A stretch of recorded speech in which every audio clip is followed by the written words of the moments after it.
Yuk jadi bagian dari dakwah kami. Dukung operasional dakwah dan sosial kami, raih pahala amal jariah yang terus mengalir sampai hari kiamat. Assalamualaikum warahmatullahi wabarakatuh. Alhamdulillah, wassalatu wassalamu ala rasulillah. Segala puji dan puja kehadirat Allah subhanahu wa ta'ala, juga salawat dan taslim kepada Nabi besar Muhammad sallallahu alaihi wa ala alihi wa sahbihi wasallam. Dan pada kesempatan ini insyaAllah kita akan coba masuk ke sebuah pasal kelima ya. Masalah sentuhan penuh kasih dan kebahagiaan antara suami istri. Kapan rumah tangga itu baik? Ya. Para individu yang ada di dalam anggota keluarga itu dari ayah, ibu ya. Di sini tentu suami istri dan juga anak-anak. Itu bisa melaksanakan perintah-perintah Allah subhanahu wa ta'ala. Perintah-perintah Nabi SAW. Menjadi seorang muslim yang sejati, karena memang perintah Allah dan Rasulnya itu semuanya berisikan kebaikan, jujur, amanah, tanggung jawab, bakti sama orang tua, berbagi sesama manusia, ya, membantu orang yang susah, semuanya baik-baik. Ya. Jadi kalau dia jalankan maka dia akan jadi orang baik kan, di rumah tangganya. Demikian pula kalau dia ya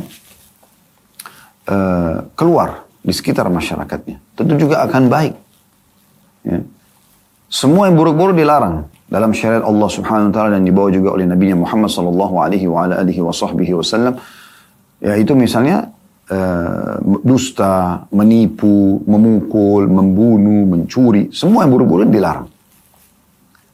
Jadi rumah tangga ini kalau dimulai dari individu-individu yang baik, yang dekat dengan Allah subhanahu wa ta'ala, maka akan keluar dari rumah tangga tersebut komunitas masyarakat yang berinteraksi satu sama yang lain juga akan baik. Semua akan jujur, semua akan amanah, semua akan berbakti sama orang tua, semua akan saling bantu-membantu, mendahulukan satu sama yang lain. Semua akan menjauhi dusta, menipu. Jadi tidak ada orang mukmin yang keluar dari rumahnya kemudian dengan niat untuk menipu orang lain, atau menggibah, atau memfitnah, atau memukul, atau mencuri, atau membunuh. Karena memang dia menjalankan agama Allah subhanahu wa ta'ala dengan benar. Oleh karena itu membahas ini sangat penting. Dan Islam memiliki perhatian khusus bagaimana seorang suami menjadi suami yang sejati dan sempurna, dan bagaimana seorang istri menjadi istri yang sejati juga sempurna, serta bagaimana keduanya setelah bertambah status mereka selain suami menjadi ayah, selain istri menjadi ibu, maka ada status tambahan yang lebih mulia lagi karena ada anak-anak, maka bagaimana mereka menjadi orang tua yang sejati dan juga sempurna. Demikian pula dengan anak-anak, bagaimana mereka menjadi anak-anak yang baik, berbakti sama orang tuanya, ya, yang benar imannya, dan akhirnya juga bertakwa kepada Allah subhanahu wa ta'ala. Jadi ini sangat penting. Baik teman-teman sekalian, juga banyak sekali di antara komunitas kaum muslimin, suami istri, yang sibuk membangun pilar-pilar rumah tangga mereka, itu di atas pemahaman orang-orang non-muslim. Ya. Yang sebenarnya mereka sangat jauh dari agama Allah subhanahu wa ta'ala. Mereka biasa saja kalau berzina sebelum nikah, hamil di luar nikah. Bahkan mereka bisa kumpul dan memiliki keturunan yang banyak tanpa harus akad nikah. Anda sudah tahu itu semuanya. Lalu apa yang Anda ingin jadikan sebagai tolok ukur? Apa yang Anda ingin jadikan sebagai tolok ukur? Siapa yang Anda ingin jadikan sebagai contoh di antara mereka? Apakah hanya karena kekayaannya kan? Hanya karena penguasaan mereka terhadap ekonomi, politik, ya, yang ada di muka bumi ini? Maka jawabannya tentu tidak boleh. Karena bukan itu sebenarnya. Berapa banyak orang di antara mereka sudah sampai pada tingkat ya, prestasi terbaik dalam pandangan sebagian manusia di muka bumi ini, maka kemudian dia bunuh diri pada saat akhir hidupnya. Rusak rumah tangganya. Bahkan ada di antara mereka yang nyata-nyata ya, anaknya meninggalkan orang tuanya.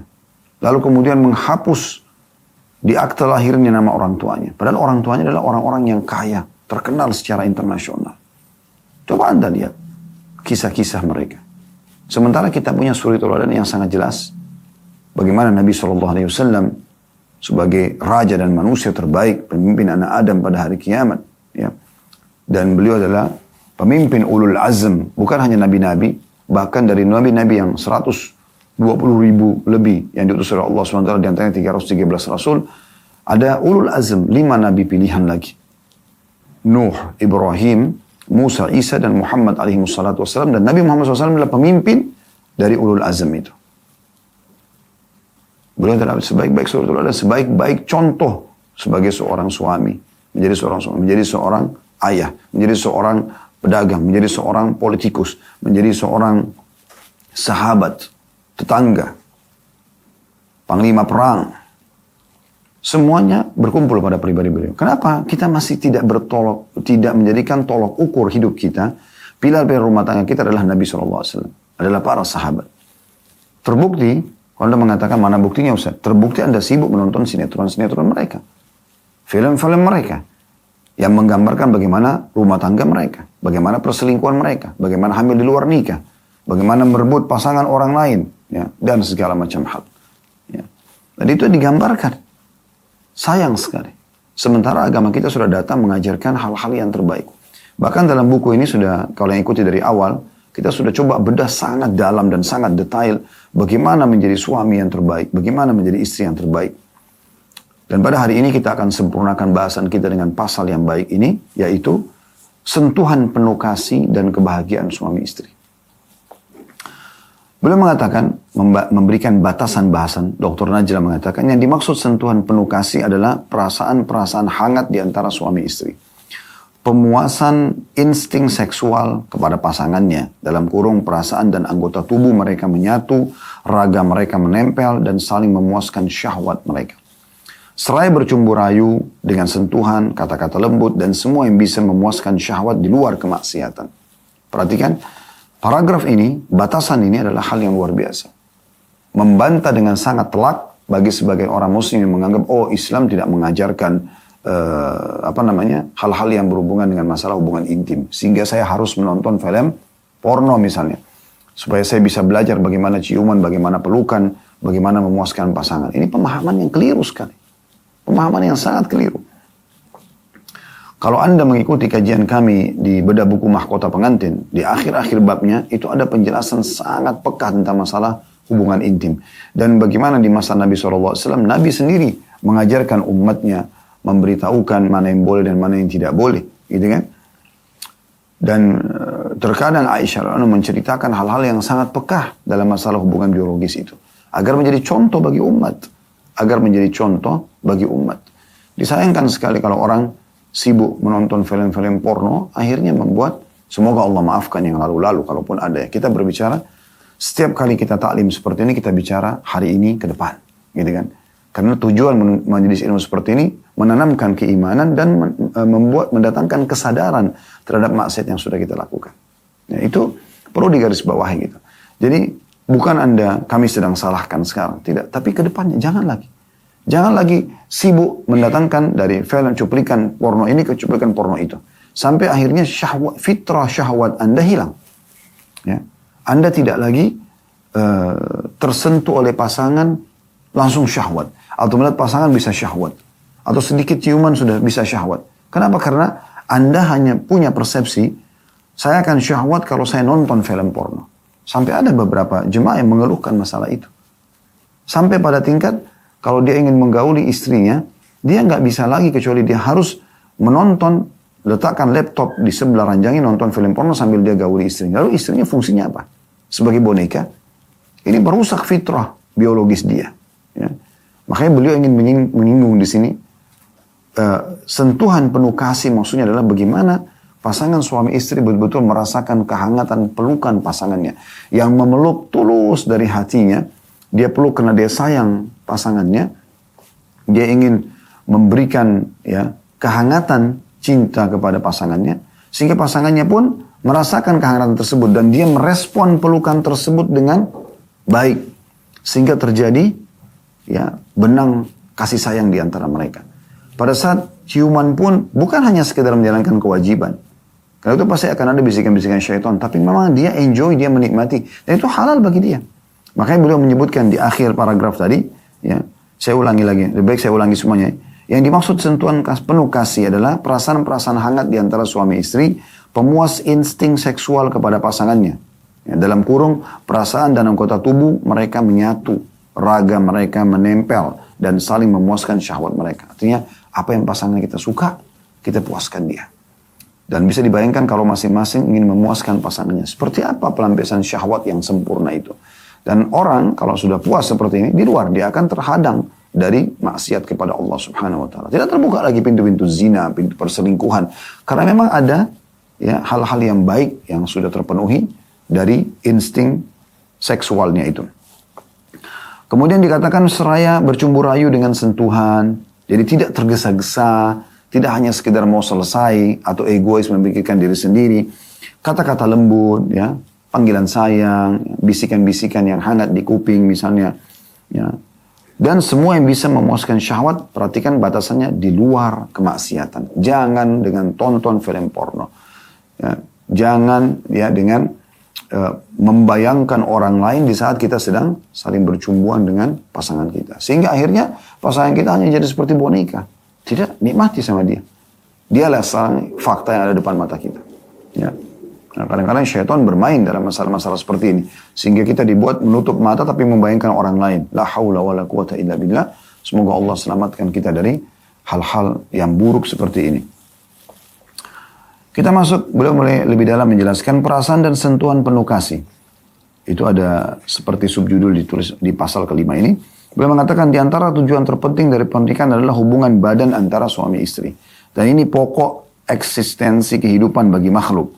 Ini kebutuhan jiwa dan syahwat yang paling kuat. Kalau terpenuhi ini, terpenuhi semua kebutuhan yang lain. Makanan, minuman, pakaian bisa menjadi pelengkap. Tapi kalau intinya biologis kita terpenuhi, maka kebahagiaan akan terjadi, nampak, terlihat. Kita temukan kadang-kadang walaupun orang itu miskin, rumahnya dari kayu di pinggir kali tinggalnya, tapi kebahagiaan tercerahkan dari wajahnya. Ya, itu bisa terjadi karena hubungan intim yang cukup, yang memuaskan. Karena makanan minuman itu cuma di ujung lidah, tapi syahwat ini bergejolak dari dalam, gitu kan? Dan untuk klimaks kita butuh banyak energi. Sehingga akhirnya sperma yang tertuangkan itu akan membuahkan atau akan berusaha untuk membuahi sel telur dan bisa saja kita mendapatkan keturunan. Ya.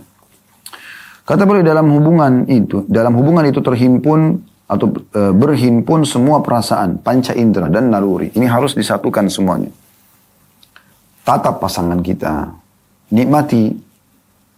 Kalau perlu setiap helai rambutnya, alisnya, matanya, hidungnya, bibirnya, senyumannya, tutur katanya, ya, sentuhan-sentuhan, bahasa tubuhnya. Berapa banyak orang yang berbicara dengan pasangan tapi sibuk, ya, tidak melihat wajahnya, tidak menikmati, ya, pasangan yang sudah Allah halalkan bagi dari depan matanya gitu. Di dalamnya ruh, badan dan syaraf bertemu. Berhubungan badan adalah proses kehidupan yang membuat manusia lebih mulia daripada semua makhluk. Hubungan seperti ini syarat dengan perasaan-perasaan kejiwaan untuk mencapai puncak kenikmatan sempurna guna melanjutkan roda kehidupan dalam kesenangan dan ibadah. Artinya, kalau sudah bagus hubungan biologisnya, yang lain semua bagus. Yang lain semua mudah untuk kita maafkan, mudah untuk kita ya lalui. Permasalahan apapun tidak akan berat. Tapi di saat biologis itu rusak, masalah sekecil apapun di rumah bisa jadi masalah besar. Itu sudah umum. Cuma banyak orang tidak memahami gitu. Mungkin sebagai seorang istri, banyak di antara istri tuntut terus suaminya. Masalah terus yang disampaikan sama dia. Tanpa dia sadari sebenarnya ada masalah, ada satu kunci, passwordnya yang membuat kebutuhan Anda akan dipenuhi oleh suami. Perhatiannya, ya, harta atau nafkah yang dia keluarkan. Ya. Ini adalah masalah biologis yang sempurna. Kenapa nggak pakai baju yang paling seksi, minyak wangi, parfum yang paling wangi, ya, rambut ditata, diurai seindah mungkin, sebagus mungkin, bukan untuk pamer depan teman-teman, tapi untuk suami. Ya. Itu juga dengan suami, menggunakan baju yang menarik buat istrinya, menggunakan parfum yang menarik, dia selalu mengelus, memeluk, ya, memberikan gambaran kalau saya sayang sama kamu dengan bahasa tubuhnya. Maka ini akan menyempurnakan hubungan intim biologis. Dan ini luar biasa perhatian Islam dalam masalah ini sampai ya tujuannya untuk mengejar target agar tidak terjadi fahisyah atau perbuatan keji di luar rumah. Ini sejalan dengan sabda Nabi SAW tentunya kepada para sahabat. Pada saat beliau selesai menggaul istri, lalu beliau mengatakan, ketahuilah kalau seseorang dari kalian melihat ya wanita yang bisa mengganggu syahwat dia, kembalilah pada istrinya. Karena istrinya memiliki apa yang dimiliki oleh orang tersebut. Lalu kemudian beliau mengatakan, kesabaran seorang suami untuk tidak berhubungan badan adalah lebih lemah dibandingkan istrinya. Maksudnya Anda harus faham, wahai para istri. Karena ini kan buku bahas masalah istri ya. Kalau dorongan syahwat suami itu jauh lebih besar daripada syahwat Anda. Berlipat-lipat ganda. Kesabaran seorang suami untuk tidak berhubungan badan adalah lebih lemah dibandingkan istri. Sebab dorongan untuk melakukannya selalu ada pada dirinya. Karena kan dia memiliki sperma. Sperma itu panas ya. Dia harus menuangkannya, kalau tidak larinya ke emosi ya. Hal ini karena banyaknya godaan dari setan-setan berbangsa manusia. Karena itu laki-laki selalu bersemangat untuk melakukannya disebabkan adanya dorongan-dorongan tersebut dan faktor lainnya. Padahal ia tidak bisa melakukan hal itu kecuali bersamamu. Sehingga ia tidak terjatuh ke dalam dosa atau problem kejiwaan. Maksudnya harusnya kau penuhi peluang suamimu karena memang dia hanya boleh melakukannya pada kamu wahai istrinya. Tidak boleh pada yang lainnya. Dan di luar sana godaannya sangat besar. Ini sangat erat hubungannya sama bahasan kita yang lalu ya. Bagaimana judul kita suami mengadu, adu bau dan bau. Gitu kan. Dia naik ke lift, dia cium ada sisa parfum seorang wanita yang naik di lift tersebut. Lalu dia, ya karena orang semua kalau cium bau wangi, jiwanya lebih tenang, pikirannya lebih tenang. Kemudian dia masuk ke rumahnya, dia bukan temukan bau yang mengalahkan bau wangi itu. Malah dia temukan bau bawang, bau-bau masakan, bau yang kurang sedap. Beliau mengatakan karena itulah syariat mewajibkan wahai para istri agar segera memenuhi ajakan suamimu dan menolak semua uzur. Lalu beliau menjelaskan dalil-dalilnya. Beliau mengatakan hati-hatilah terhadap laknat Allah wahai para istri. Ya, sampai pada tingkat kalau Anda tidak sibuk, tidak menyibukkan diri untuk memenuhi syahwat suami, bisa kena murka Allah subhanahu wa ta'ala. Ini sebenarnya jangan dilihat murka Allahnya, tapi Allah sebagai pencipta lebih tahu agar engkau bahagia dengan suamimu, maka penuhi ini. Poin ini sangat penting. Allah lebih tahu. Oleh karena itu Allah hubungkan dengan dosa kalau tidak dilakukan. Jadi seakan-akan dia dipaksa. Padahal sebenarnya masalahnya kembali kepada dia. Beliau mengatakan hati-hatilah engkau wahai para istri dari murka Allah dan malaikatnya disebabkan murka suamimu terhadapmu. Rasulullah SAW bersabda, Idza batatil mar'atu hajiratan firasya zawjiha la'anatha al-malaikatu hatta tusbih. Jika wanita bermalam dengan meninggalkan ranjang suaminya, maka para malaikat melaknatnya hingga pagi hari. Hadis riwayat Muslim nomor 1436.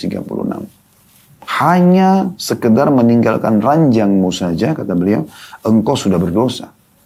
Sebab bisa jadi suamimu menginginkanmu, tapi engkau justru menolaknya dengan meninggalkan ranjangnya. Seperti contoh, ada sebagian istri ngambek dikit aja.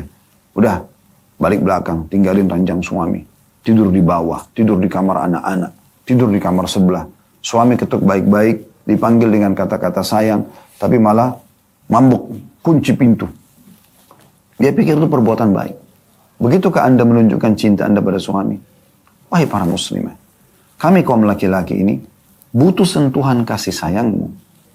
Butuh sifat mengalah. Ya. Kadang-kadang mungkin di antara muslimah butuh hajat diperhatikan oleh suaminya. Tapi dia mengalah dulu, kemudian dia akan bisa menarik perhatian suaminya. Tapi banyak di antara kita tidak seperti itu.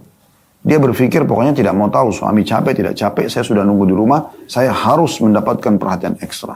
Atau kadang-kadang suaminya lagi bekerja mencari nafkah buat dia. Sibuk telepon terus suaminya, hanya kena perkara-perkara kecil. Yang sebenarnya dia bisa selesaikan sendiri di rumah. Dia bisa belajar gitu. Berapa banyak wanita, istri yang cerdas. Dia tidak harus bebankan suaminya pada hal-hal yang kecil. Dia malah coba untuk mengerjakannya sendiri. Sehingga suaminya itu tidak semua jadi beban buat dia. Tapi ada di antara istri, subhanallah, semoga Allah berikan hidayah, hampir semua jadi beban suaminya. Ya. Sampai pada hal kecil pun. Kadang-kadang lagi meeting pun harus menjawab di mana diletakkan gunting tadi di rumah, ya di mana lakban, di mana ini dan itu. Oleh karena itu di sini beliau menyinggung hadits ini sangat penting untuk diperhatikan. Meninggalkan ranjang suami saja sudah dosa, apalagi yang lainnya. Jangan suka ngambekan, jangan tersinggungan. Suami tidak ada waktu melayani itu semua. Suami butuh senyumanmu, hai muslimah. Rangkulanmu, pelukanmu. Dengan tulus, tadi ingat di awal paragraf kita. Dengan tulus, dengan ikhlas. Maka terasa ada kasih sayang itu. Dalam beberapa saat setelah itu, Anda penuhi kebutuhan dia, makanannya, syahwatnya, selesai. Maka saya jamin dengan izin Allah subhanahu wa ta'ala tentunya, dia akan penuhi hajat Anda setelah itu. Mungkin Anda berkorban buat suami 1 jam, 2 jam, maka selebihnya Anda sampaikan hajat Anda, kebutuhan keluarga, akan dipenuhi oleh dia. Tapi di saat dia datang, rumah berantakan, badan bau, sambutan dengan muka yang jauh dari senyum, musam, kusam, maka ini jadi nggak baik. Maka suami pun tidak betah, berharap kalau dia tidak ada tempat untuk nginap, dia tempat lain maksudnya, dia berharap melalui malam sudah selesai. Tidur aja gitu. Ditinggal. Jadi Anda kalau pernah lihat suami Anda pulang rumah langsung tiba-tiba tidur, ada sesuatu nih. Pertanyaan kenapa? Secapek apapun seorang suami pada saat dibuka pintu, istrinya dengan sangat cantik sudah menyambutnya depan pintu, dengan lembutnya, dengan ramahnya, rumah wangi, masuk ke kamar semuanya tertata dengan rapi, kamar mandi tertata rapi, semuanya handuknya, sabunnya, semuanya bagus gitu. Maka dia mandi, dia bersih, selesai, capeknya hilang kok. Dia akan duduk bersama Anda, bercengkrama dengan Anda dan seterusnya. Ya. Kemudian hadis yang selanjutnya yang kedua beliau angkat adalah dari Abu Hurairah radhiyallahu anhu, ia berkata Rasulullah SAW bersabda, "Idza da'a ar-rajulu imra'atahu ila firashihi falam ta'ti fa ba'ata ghadbana 'alayha la'anatha al-mala'ikatu hatta tusbih." Jika suami memanggil istrinya ke tempat tidur tapi ia menolak datang sehingga suaminya tertidur dalam keadaan marah kepadanya, maka para malaikat melaknatnya hingga pagi. Hadis ini diriwayatkan oleh Imam Muslim. Laknat artinya jauh dari rahmat Allah. Kalau Anda jauh dari rahmat Allah, lalu Anda mau dapat apa? Ya. Ada sebagian istri sibuk dengan handphone walaupun di sebelah suaminya. Sibuk tetap dengan tontonannya, sibuk tetap dengan WA sama teman-temannya, cekikikan. Sementara suaminya cuma bisa melirik dan melihat. Mana perhatianmu? Apa kau memang ingin keluar dari rumah? Gitu. Kalau memang Anda sudah tidak cinta sama suami Anda mohon kepada Allah SWT. Ya Allah, sebagaimana Engkau halalkan suamiku ini untukku, maka hidupkanlah rasa cinta dalam hatiku. Buatlah hambamu ini meraih ridhamu dan surgamu dari dia sebagaimana Engkau telah perintahkan. Karena kalau tidak, kita mau kemanakan hadis-hadis ini? Anda mengatakan saya tidak cinta sama dia. Kenapa Anda dari awal menerimanya? Atau Anda sudah cinta tapi berubah sikap gitu kan? Karena adanya godaan-godaan atau Anda terlalu membuka pergaulan di luar sana dengan waya-wayaan sama yang bukan mahram, akhirnya hidung-hidung belang, laki-laki hidung-hidung belang ini mengucapkan kata-kata yang menurut Anda, suami Anda jarang mengucapkannya. Lalu Anda merasa itu sebuah perhatian. Ini ngawur ini. Suami Anda sama dengan dia laki-laki. Bisa melakukannya. Tapi suami saya kaku, Ustaz. Anda yang buat dia tidak kaku. Itulah tugas Anda. Kelembutan Anda akan bisa membuat dia tidak kaku. Dan itu sudah kami sampaikan pada pertemuan-pertemuan yang lalu. Bahkan kita kalau ingin mengubah pola yang sudah lama pun diterapkan oleh suami, sangat mudah. Gak ada yang sulit. Misalnya keluar kamar mandi terbiasa taruh handuk sembarangan di atasnya. Anda terbiasa rapi. Gampang kok, mudah gitu. Anda dengan bahasa santun mengatakan, handuknya sudah selesai. Saya gantung ya. Ada tempatnya yang sudah saya siapin di kamar mandi. Sebenarnya sama saja Anda mengatakan, tuh handuk kok basah-basah taruh di ranjang sih. Tapi dengan bahasa yang kedua ini, itu bisa menyinggung perasaan dia. Dia akan mengatakan, lalu fungsimu apa sebagai istri? Masa mengangkat handuk saja tidak? Dan ini sudah cukup membuka pintu syaitan agar Anda bertengkar dengan pasangan dan akhirnya tidak berhubungan biologis sampai seminggu, 2 minggu. Hanya karena masalah handuk basah ini. Hanya karena sepatu yang belum ditaruh di rak. Lalu kenapa Anda tidak jadikan sebagai ajang pahala Anda? Kalau misalnya Anda hanya dengan mengangkat handuk lalu digantung kembali mendapat pahala, kenapa Anda tidak kejar itu? Biarkan saja. Ya gitu. Contoh ini, contoh saja gitu. Dan masih banyak hal-hal yang lain gitu. Cuma satu orang ini, Ibu. Cuma satu orang ini, wahai muslimah, yang Allah perintahkan kamu untuk menghabiskan waktumu, umurmu, pelayananmu, bahkan kemaluanmu pada orang ini. Nggak ada orang lain. Tidak ada poliandri dalam Islam. Tidak boleh Anda punya 2 suami. Satu orang ini. Lalu kenapa Anda sia-siakan satu orang ini?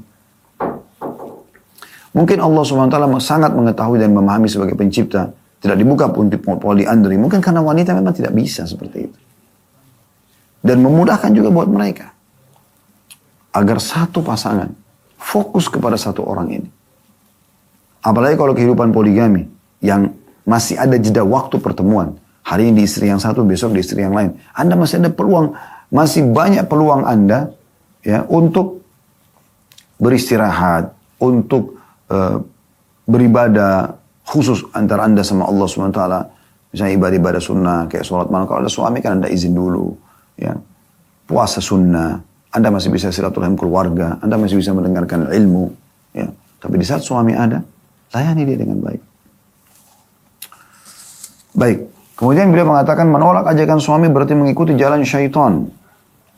Penolakan istri terhadap ajakan suami keranjang adalah celaan terhadap kejantanannya. Jadi kapan suami memberikan isyarat diajak lalu istrinya nggak mau, buang muka, cemberut, ya. Maka itu mencoreng kejantanannya. Ini bahaya, bisa jadi bom waktu, wahai muslimah. Kapan dia meledak, Anda jangan heran kalau dia meninggalkan Anda. Atau dia lampiaskan kepada wanita lain. Penolakan istri terhadap ajakan suami keranjang adalah celaan terhadap kejantanannya dan bentuk konkret dari mengikuti ajakan syaitan dalam bermaksiat kepada Allah Subhanahu wa taala. Maka selama orang itu statusnya adalah suami yang mengajak istrinya, wajib atas istri untuk mentaati dan memenuhi haknya. Jika istri menolak, maka ia mendapat murka Allah sampai orang yang punya hak itu, maksudnya suami, ridho dan tidak menggugurkan haknya. Abu Hurairah radhiyallahu anhu meriwayatkan, ia berkata, Rasulullah SAW bersabda, "Walladhi nafsi biyadi, ma min rajulin yad'u imra'atahu ila firashi fata'ba 'alayhi illa kana alladhi fis sama'i sakhitan 'alayha hatta yarda 'anha." Demi zat, kata Nabi SAW, dia sumpah, demi zat yang jiwaku berada di tangannya, maksudnya demi Allah. Tidaklah seorang suami memanggil istrinya ke tempat tidur, lalu ia menolak ajakannya, melainkan Allah murka terhadapnya hingga suaminya ridho kepadanya. Hadis ini diriwayatkan oleh Bukhari. Coba bayangkan. Jadi murka Tuhanmu, hai muslimah, ada pada murka suamimu. Mirip kalau anak-anak ya. Ridho Allah ada di ridho kedua, ridho Allah berada di ridho kedua orang tua dan murka Allah ada di murka kedua orang tua. Baik, kalau istri bukan lagi kepada orang tuanya. Kalau sudah status istri. Ya. Ini hadis-hadisnya nih. Demi zat yang jiwaku dalam genggaman, maksudnya demi Allah. Demi zat yang jiwaku berada di tangannya, maksudnya demi Allah. Tidaklah seorang suami yang memanggil istrinya ke tempat tidur untuk melayani suami loh, ya. Untuk dia puas-puasan lah, ya. Memuaskan syahwatnya pada Anda. Lalu ia menolak, melainkan Allah murka terhadapnya hingga suaminya ridho kepadanya. Berarti itu yang butuh. Kenapa Anda tidak maksimalkan untuk yang melayani suami Anda? Penuhi kebutuhan biologisnya, lihat hasilnya setelah itu. Dan bersih rapi buat dia, lihat hasilnya. Bagaimana efek muamalah dia dengan Anda. Pasti akan sangat berbeda. Dia akan perhatian, dia akan baik. Dan dia pun akan memuaskan Anda. Di syahwat itu bukan Anda merasakan sakit.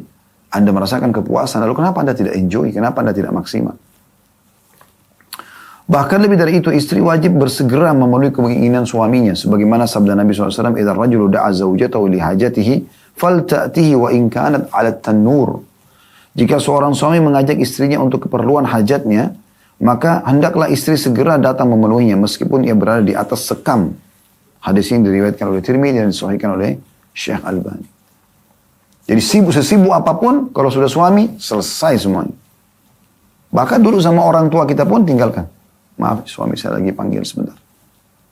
Apalagi kalau cuma masak, apalagi kalau cuma telepon sama teman. Nggak ada kata, sebentar ya mas, nggak ada itu. Maaf ya, suami saya butuh, nanti kita telepon lagi. Assalamualaikum. Dah, selesai. Nabi SAW bersabda dalam hadis yang lain, "Al-mar'atu la tuaddi haqqallahi 'alaiha hatta tuaddi haqqa zawjiha hatta law sa'alaha wa hiya 'ala dhahri qatabin lam tamna'hu nafsaha." Seorang wanita tidak akan pernah bisa menunaikan hak-hak Allah, Tuhannya, yang diwajibkan atasnya hingga ia menunaikan semua hak-hak suaminya. Walaupun seandainya dia meminta, si suami meminta dirinya untuk melayani, ya, saat berada di punggung unta, maka ia tidak boleh menolaknya. Hadis ini diriwayatkan oleh At-Tabarani dan disahihkan oleh Syekh Albani. Yakni, kata beliau, seandainya suaminya meminta dirinya saat ia sedang berada di atas punggung unta yang berjalan, maka ia wajib datang untuk memenuhi permintaannya. Ya. Jadi ini kan tidak mungkin orang melakukan interaksi biologis di atas punggung unta, tapi maksudnya sesuatu yang sesulit itu pun, ya, maka dia wajib tetap menjawab. Apalagi kalau di rumah, lagi santai, cuma duduk di sofa, dikasih isyarat. Ya. Harus peka nih, para istri harus peka dengan isyarat-isyarat suami. supaya dia bisa lebih bahagia tentunya. Dia mendapatkan ridho Tuhannya, dia juga mendapatkan ridho suaminya, sehingga berkumpullah kebahagiaan dunia dan kebahagiaan akhirat untuk dia. Beliau mengatakan hati-hatilah terhadap sanksi Rabbani. Jadi artinya kesalahan seorang istri pada suaminya itu berarti kesalahannya pada Tuhannya. Itu poin penting. Kenapa Anda tidak raih hati suami Anda? Cintai dia dengan tulus, lain dengan tulus, Anda mendapatkan cinta dia. Dan yang lebih penting daripada itu, mendapatkan cinta Tuhan Anda, Allah subhanahu wa ta'ala. Diriwayatkan dari Ibnu Abbas radhiyallahu anhuma, dari Nabi SAW, "Thalathatun la tarfa'u salatuhum fawqa ru'usihim shibra. Rajulun amma qauman wa hum lahu karihun. Wal mar'atun batat wa zawjuha 'alaiha sakhit. Wa akhawani mutasariman." Ada 3 perkara yang menyebabkan sholat tidak akan terangkat sejengkal pun di atas kepala. Saya ulangi. Ada 3 perkara yang menyebabkan sholat tidak akan terangkat sejengkal pun di atas kepala. Sekhusyuk apapun Anda sholat. Tidak akan diangkat. Tidak dilaporkan kepada Allah. Tidak diterima. Yang pertama, seseorang yang menjadi pemimpin atas satu kaum padahal mereka membencinya. Ya.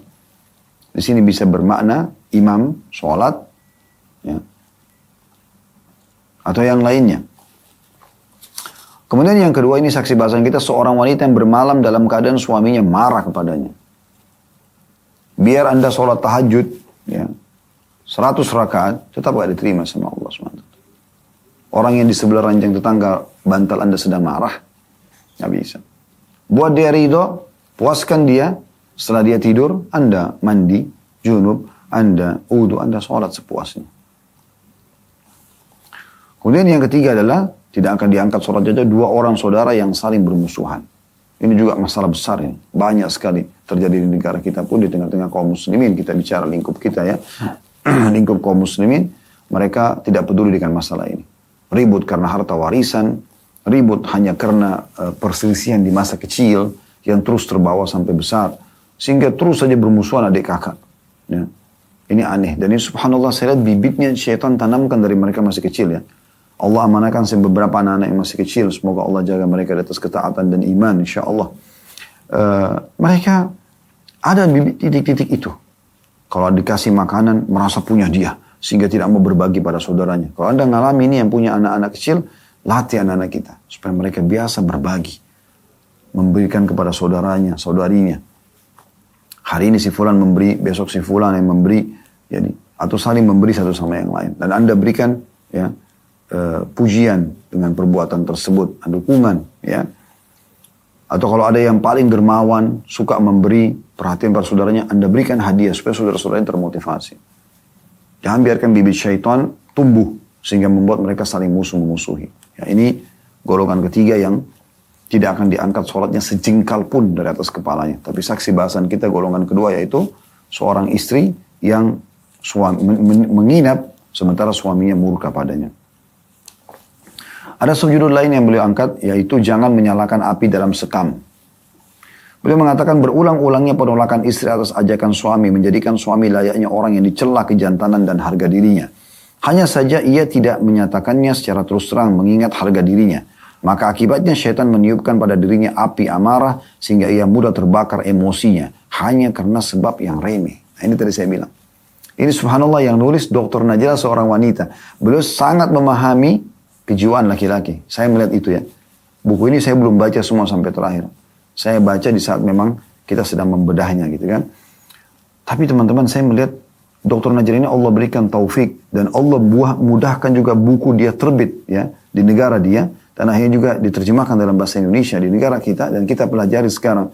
Yang Masya Allah bisa ditonton sampai sekian ribu orang. Semuanya dengan hikmah Allah subhanahu wa ta'ala. Dia betul-betul memahami jiwa laki-laki. Yang saya yakin, kalau apa yang beliau ucapkan ini difahami oleh setiap wanita, aman rumah tangganya. Dan kalau rumah tangga itu aman, pilarnya kuat, maka akan aman juga masyarakat. Amanlah negara itu. Ya. Subhanallah, mulai dari masalah ini. Dan berapa banyak wanita tidak faham. Suaminya emosional justru karena sikap-sikap remeh.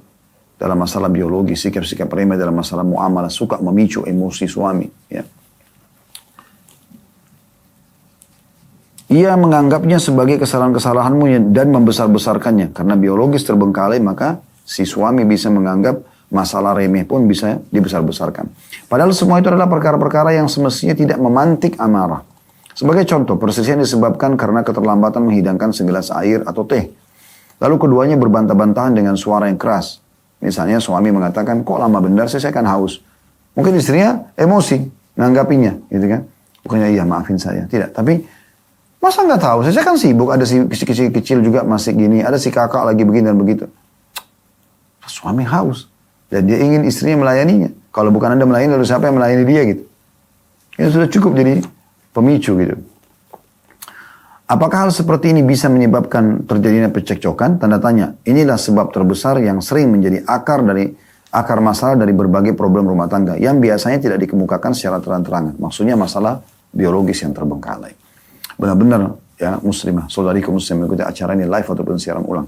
Kalau biologis suami Anda puas, makanan Anda hidangkan biasa pun enak nggak? Enak kok. Jadi enak makanan itu. Rumah Anda tata semampu Anda, bagus nggak? Bagus. Karena biologisnya terpenuhi. Yang lain itu bisa termudahkan, walaupun tetap Anda usahakan sempurna semuanya. Karena Allah Subhanahu Wa Taala. Kemudian beliau mengatakan jangan menolak permintaan suami dengan bahasa tubuh. Ada kalanya engkau tidak memahami urusan ini, sehingga engkau pun menolak ajakan ranjang suami dengan bahasa tubuh. Mungkin engkau sengaja melakukannya dengan kecerdikanmu, sehingga engkau pun menghalangi haknya. Maksudnya seakan-akan kau itu, oh saya nolak dikit lah, nggak apa-apa, supaya saya juga punya harga diri, saya juga punya nilai. Ini salah ini. Ya. Sebagai contoh kata beliau, setiap kali suami datang, ia mendapatimu sedang tidur atau pura-pura tidur. Atau mendapatimu sedang memakai pakaian dapur atau pengikat kepalamu karena mengeluh sakit kepala. Dalam hal ini suami memahami hanya dengan sekedar isyarat. Namun dia menahannya dan tidak menyatakan dengan terus terang. Maksudnya apa? Ya memang Anda dituntut. Kalau mau jadi istri yang dicintai suami, dicintai oleh Allah Subhanahu Wa Taala, mendapatkan pahala, memang harus tampil prima.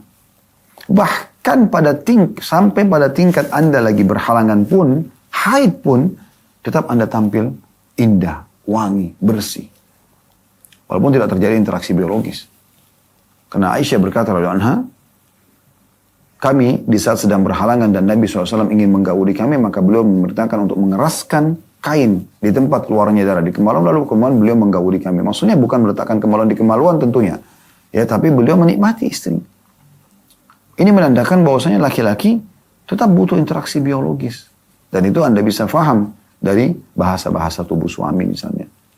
Jangan juga dipaksakan di saat suami memang dalam kondisi letih, capek ya. Itu kan isyarat dia memang dia betul-betul tidak memungkinkan itu. Karena ada sebagian istri tidak mau faham.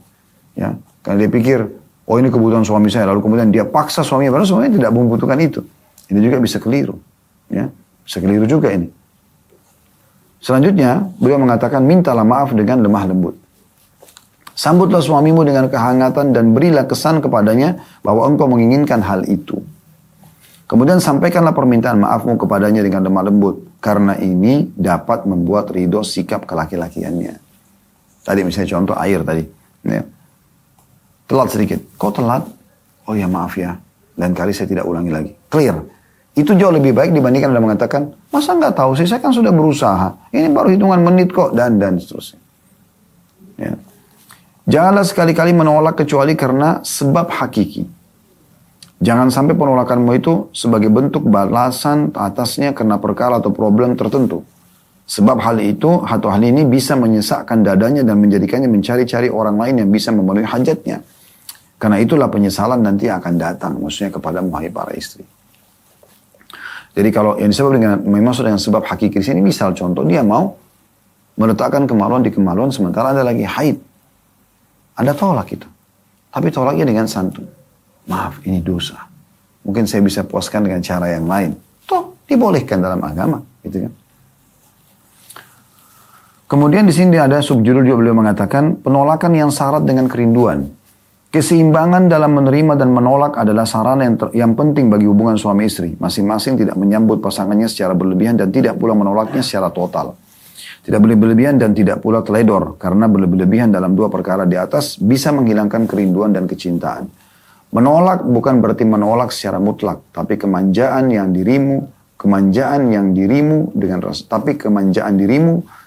dengan rasa malu. Seakan-akan setiap hari engkau adalah pengantin dalam pestanya. Hal seperti ini akan menambah kerinduan dan kecintaan suamimu.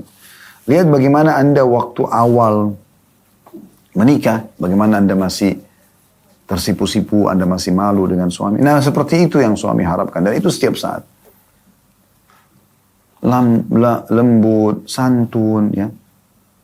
Jangan pernah ada celah suami melihat Anda melotot matanya. Muka cemberut, ya. Apalagi kalau sampai keluar tutur kata yang intonasi suaranya keras. Ini semuanya akan menjatuhkan nilai diri Anda di mata suami. Dan itu berbahaya sekali. Berbahaya untuk kedepannya. Karena suami akan teringat-ingat apa yang Anda ucapkan. Dan ini bahaya. Maka segera obati itu. Bagaimana obati? Memperbaiki keadaan. Taubat kepada Allah SWT.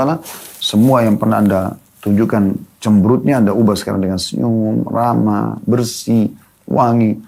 Semua yang pernah Anda ucapkan dengan tutur kata dan intonasi besar, tinggi, sekarang Anda ubah dengan intonasi yang lembut, baik. Kemudian beliau mengatakan, milikilah hati suamimu dengan perasaan-perasaan hangat dan penuh kasih. Jadi selalu dengan ketulusan. Islam sangat menganjurkan agar bangunan rumah tangga senantiasa diperkuat dan dikokohkan. Rasulullah SAW memerintahkan agar istri selalu bersifat positif dan proaktif terhadap suaminya. Dalam hadis yang diriwayatkan Muslim, maksudnya hadis sahih, Nabi SAW bersabda kepada Jabir radhiyallahu anhu, mengapa tidak yang gadis saja sehingga engkau bisa bermain-main dengannya dan ia pun bermain-main denganmu. Atau beliau SAW bersabda, engkau bisa berkelakar dengannya dan ia juga bisa berkelakar denganmu. Maksudnya di sini Nabi SAW, kita bukan bicara masalah gadis atau jandanya, ya. Karena riwayat ini kalau lengkap, ya, Jabir radhiyallahu anhu waktu ditanya, kau sudah nikah? Dia bilang, iya ya Rasulullah. Kata Nabi SAW, gadis atau janda? Dia mengatakan, janda ya Rasulullah. Kata Nabi SAW, kenapa bukan gadis sehingga engkau bisa bermain-main dengannya atau berkelakar dengannya? Karena dia belum punya pengalaman sama laki-laki lain, ya, atau ketegangan perceraian, maka ya, dia akan lebih supel dengan kamu gitu. Lalu Jabir menjelaskan, ya Rasulullah, ayah saya, Abdullah ayahnya, radhiyallahu anhu, mati syahid ayahnya di perang Uhud, meninggalkan adik-adik saya masih kecil, anak-anaknya masih kecil-kecil, adik-adik saya. Kalau saya nikah dengan gadis, mungkin tidak bisa bantu saya untuk mengurus adik-adik saya. Maka Nabi SAW membenarkan sikap Jabir. Artinya boleh menikah dengan janda, punya pertimbangan. Tapi yang kita ingin titik-beratkan bukan masalah janda atau gadis dalam riwayat ini. Tapi bagaimana Nabi SAW memang menyuruh istri itu, walaupun Anda janda, Anda menjadi seperti gadis. Bagaimana tersipu malu, bagaimana bercanda, ya, bercumbuan, bermanja-manja dengan suami. Tadi itu nyaman kan buat Anda, kenapa Anda tidak lakukan? Kenapa bawaannya selalu tegang, cemberut, marah, emosional, dan selalu mengenang kekurangan suami yang mungkin pernah dilakukan lalu dia sudah perbaiki. Di kesempatan lain beliau SAW bersabda, engkau bisa bercumbu dengannya dan ia bercumbu denganmu. Saya ini harus dilakukan. Walaupun ada janda, Anda jadi seperti anak-anak gadis yang suka bercanda segala macam gitu. Hendaklah engkau wahai saudariku tercinta memiliki seni dalam memuaskan naluri suamimu. Ini luar biasa pekanya wanita ini. Allah berikan taufik. Dia mengatakan, hendaklah engkau wahai saudariku muslimah, saudariku tercinta, memiliki seni dalam memuaskan naluri suamimu dan siapkan dirimu untuk itu. Ketahuilah bahwa dengan melakukan hal itu engkau akan mendapatkan balasan di sisi Allah Subhanahu wa taala sebagai pahala dan memperoleh pahala yang besar. Berikut ini adalah kunci pembuka hati suamimu, yaitu kamar tidurmu. Jadi ini kita lengkapkan bahasan ini insyaallah dan kita tutup dengan ini ya. Nasihat-nasihat mengenai kamar tidur. Kamar tidur memiliki bahasa khusus yang dari sela-selanya suami istri bisa memahami satu sama yang lain. Bahasa kamar tidur adalah bahasa kesatuan tubuh, tempat untuk tidur dan biologis. Kesatuan perasaan dan kesatuan panca indera dan saraf. Ciuman, pelukan, tatapan. Itu kamar tidur. Buat suasana itu ada. Jangan tidur di ranjang, suami tidur bau bantal, spraynya berantakan, gatal kena banyak pasir karena Anda naik, kotor, tidak dibersihkan. Meja berserakan segala macam barang-barang gitu. Apalagi kalau Anda punya anak kecil, Anda harus bisa mengatur ini, menata dengan benar. Walaupun itu anak suami iya. Tapi jangan berantakan di sana sini, gitu kan. Biarkan suami tidak melihat itu. Ada tempat khusus buat anak ini. Anda harus mengurus anak pun, Anda misalnya anak masih bayi, Anda izin. Maaf, saya diizinkan nggak? Saya selesaikan dulu urusannya, ya. Anak kita ini misalnya, contoh. Berikut ini nasihat-nasihat untukmu, ya, dalam masalah kamar tidur tentunya. Hendaklah engkau selalu dalam kondisi baru dan fresh dalam caramu berhias untuk suamimu. Selalu menemukan inovasi-inovasi dalam dandanan yang suami suka. Bukan yang Anda suka, ya. Usahakan untuk tidak dalam satu penampilan saja atau satu cara saja dalam berhias. Warna pakaian, ya, sekali-sekali mungkin pakai yang tipis sekali-sekali mungkin ada baju yang berbeda, ya, sekali-sekali pakai celana legging yang ketat, sekali-sekali mungkin pakai celana pendek, sekali-sekali ini divariasikan. Mungkin dandan sekali pakai lipstick yang merah kalau dia suka, mungkin ada yang pink, mungkin ada yang coklat muda, mungkin ada lip gloss, mungkin banyak hal yang mungkin ibu-ibu lebih paham daripada kami. Jadi kan, perhatikanlah cahaya kamar tidurmu dan metodenya. Terkadang engkau perlu menggunakan cahaya-cahaya yang redup, merah romantis. Betapa banyak cahaya memiliki pengaruh. Ada istri suka sekali terang semuanya, gitu kan. Di saat suami baru datang masuk agar dia bisa melihat penataan rumah bagus, oke. Tapi di saat suami Anda lihat sudah mulai mau rileks, Anda redupkan cahaya tersebut. Perhatikan hiasan dan aneka warna ranjangmu. Jangan spray sama sarung bantal beda, ya. Spray sama bed cover beda. Seragam, kan dibeli seragam. Anda pun kalau beli yang satu paket. Selalu gitu. Sehingga kalaupun Anda laundry, Anda cuci, juga Anda seragam. Nanti Anda pasang seragam juga. Jadi selalu begitu. Dan pilih warna-warna yang masuk dengan corak ruangan yang sudah suami siapkan. Kemudian letakkan bunga-bunga sebagai suatu keharusan di kamarmu. Walaupun kecil, ya.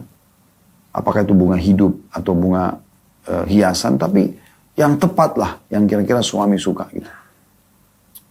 Tidak usah banyak, jangan berlebihan. Perhatikanlah pakaianmu dan perhatikan ragamnya. Janganlah engkau memakai satu warna untuk berkali-kali. Pakailah aksesoris-aksesoris yang bisa menampakkan kecantikan perhiasan dan pakaianmu. Dan penting dalam masalah ini, ketat. Pakaian-pakaian yang longgar, ini menghilangkan keindahan tubuh. Tapi di saat wanita menggunakan pakaian yang ketat, maka menunjukkan, ya, bagusnya penampilan dia. Lebih bagus, walaupun dia sedikit gemuk misalnya. Itu berbeda. Apalagi kalau dasarnya dia ideal, dia menjaga postur tubuhnya, bagus, dipanggil dengan pakaian yang ketat lagi. Ini sangat luar biasa gitu. Selanjutnya perhatikan kata-katamu. Perdengarkanlah kepadanya kata-kata yang manis. Selalu yang manis. Berilah kesan kepadanya dengan kehangatan sentuhan dan perasaanmu. Supaya dia kalau di luar rumah selalu mengingat itu, keindahan itu. Dan rindu kapan nih sampai ke rumah. Hendaklah engkau selalu berpenampilan baru. Ingatlah bahwa setiap kali engkau berusaha untuk memberi kepuasan kepada suamimu dan membahagiakannya, maka pahalamu bertambah di sisi Allah Subhanahu wa Ta'ala. Dan suamimu ridho kepadamu, sehingga Rabbmu pun ridho kepadamu. Tadi saya bilang, dapat cinta dunia, dapat cinta akhirat. Dapat cinta suami, dapat cinta Allah Subhanahu wa Ta'ala. Apalagi Anda inginkan? Kalau sudah mendapatkan dua cinta ini. Ingatlah wahai saudariku tercinta, betapa para pelacur bisa menggunakan berbagai seni untuk menggoda kaum laki-laki dengan sesuatu yang haram. Maka tentu engkau lebih patut lagi untuk memuaskan suamimu dengan sesuatu yang halal. Sehingga ia pun bisa merengkuh kebahagiaan bersamamu dan engkau pun merengkuh kebahagiaan bersamanya. Di sisi lain, engkau juga bisa menutup jalan-jalan syaitan dari dirimu dan suamimu. Kamu pun sendiri bisa selamat kalau kau penuhkan biologi suamimu. Kamu pun juga sekalian menikmatin, terpenuh juga. Kamu juga akan terhindar dari maksiat. Laki-laki setampan apapun datang, tidak akan bisa menggodamu karena kamu sudah puas. Terakhir beliau tutup dengan bercumbu di siang hari. Suami istri juga bisa bercumbu di siang hari, tidak hanya di kamar tidur atau di malam hari saja. Percumbuan ini harus dilakukan dengan perangai dan sentuhan yang lembut seperti kecupan, sentuhan hangat, atau kata-kata lembut yang mengungkapkan kecintaan masing-masing kepada pasangannya. Hal yang seperti ini memiliki pengaruh yang nyata dalam kasih sayang dan kesigapan jiwa. Ya, ini sebenarnya kapan ada kesempatan biologis saja. Mungkin sesekali kalau di kamar Anda memang Allah buat rezekikan begitu, misalnya ada tempat tidur, ada sofa, mungkin ada tempat duduk di bawah, mungkin Anda buat ada tempat santai di lantai, misalnya lantai dengan kasur yang di bawah. Apa Anda bisa nikmatin di semua sisi itu. Ya, di semua sisi itu, sehingga tidak monoton juga gitu. Kecuali kalau suami Anda minta, maka dahulukan dia dalam masalah ini. Ini kurang lebih bahasan kita di pasal kelima tentang masalah bagaimana merajut ya kasih sayang di antara suami istri. Terutama dalam masalah biologis. Dan kita ke depan insya Allah akan bahas pasal ke-6, masalah langkah-langkah emas menuju rumah tangga bahagia. Dengan subjudulnya, kejutan yang tiba-tiba. Semoga saja apa yang kita bahas hari ini bermanfaat buat kita semua insya Allah. Dan kalau ada benar pasti dari Allah, kalau salah dari saya mohon dimaafkan. Subhanakallahumma bihamdika, asyhadu an la ilaha illa anta astaghfiruka wa atubu ilaik. Wassalamualaikum warahmatullahi wabarakatuh.